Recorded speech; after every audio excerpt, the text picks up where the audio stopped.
Welcome to this explainer. Okay, today we are diving into a really heartwarming story. It's all about destiny, time, and how the threads of our lives kind of weave together in totally unpredictable ways. It's a beautiful glimpse into how destiny shapes our lives. Let's just jump right in. Okay, let's dive into this. Does true love lose to time and distance? It's a question humanity has wrestled with for literally centuries. When days turn into weeks, and weeks drag into years, and miles separate us from the people we care about, does a strong bond just fade away? The story we're unpacking today puts this exact question to the absolute ultimate test. We're going to follow two people subjected to the intense pressures of both time and serious physical separation. So picture this. It's the very first day of college in a quiet, stuffy library. A boy's reading, totally minding his own business, when suddenly a girl rushes in and, bam, clumsily drops all her books. But instead of getting annoyed, the boy just smiles, leans down, and helps her pick them up. That simple, shared smile right there, it sparks a beautifully understated connection. It really goes to show how some of the most significant bonds in our lives often kick off with the most ordinary, unexpected interruptions. Let's move to and see how this builds, because they definitely didn't just stay strangers who shared a polite smile. No, they actively built a deeply rooted bond. Slowly but surely, they transitioned from complete strangers into really close friends through these daily shared activities. First, it was reading together in that quiet library where they met. Then, laughing together, building this genuine, joyful, emotional connection. And ultimately, supporting each other as true pillars in their daily routines. Their connection wasn't just left to chance, It was actively nurtured through mutual effort and daily companionship. But then, we hit a major roadblock. Just as their connection deepens and they become a fundamental part of each other's everyday lives, an external force steps in. Out of nowhere, the girl's father is suddenly transferred to a completely different city for his job. Without any warning, that comforting daily routine they built, the reading, the laughing, the supporting, is just abruptly halted. The physical proximity that let their bond flourish is totally stripped away by circumstances completely outside of their control. So, the crucial point is how they handle the goodbye. When it's finally time to part ways, she doesn't make some impossible promise to fight the overwhelming distance, and actually, she doesn't break down in despair either. Instead, she leaves him with this one powerful thought. If it's in our destiny, we will definitely meet again. By saying this, she establishes the core prophecy of our entire story.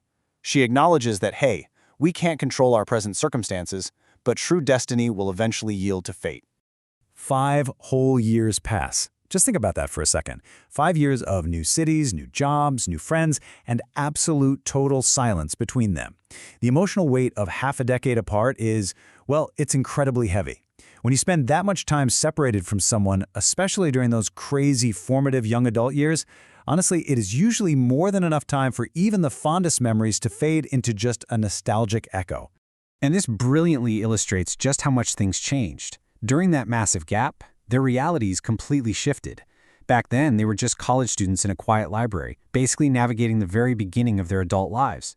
But now, the boy has grown into a highly successful engineer. His life has moved forward into a bustling modern coffee shop environment. He's an established professional, absolutely worlds away from those early, unstructured college days.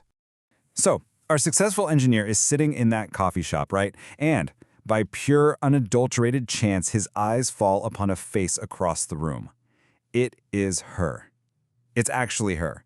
After 5 years of absolute silence and geographical separation, they are somehow in the exact same place at the exact same time. They lock eyes, and just like that first day in the library, they both smile in recognition. It's like all those miles and years instantly collapse in a single glance. Now, what's really interesting about this slide is what happens the exact moment they reunite. She looks at him and says, "I told you, if it's in our destiny, we will meet again." She literally repeats her exact parting words from half a decade ago.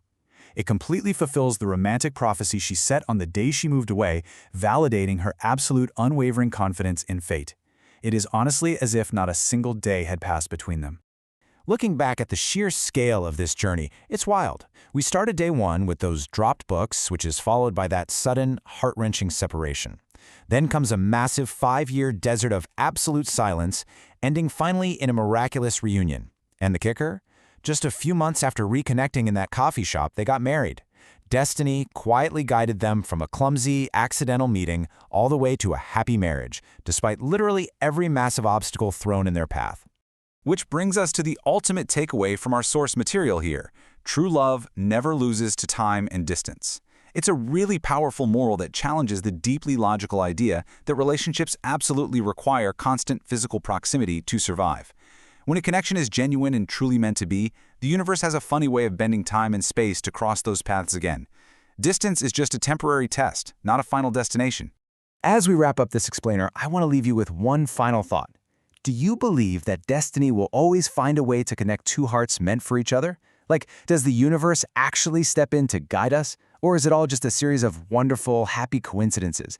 It's a fascinating question to ponder about the people we cross paths with in our own lives. Anyway, thank you so much for joining me today. Keep wondering, and I'll see you next time.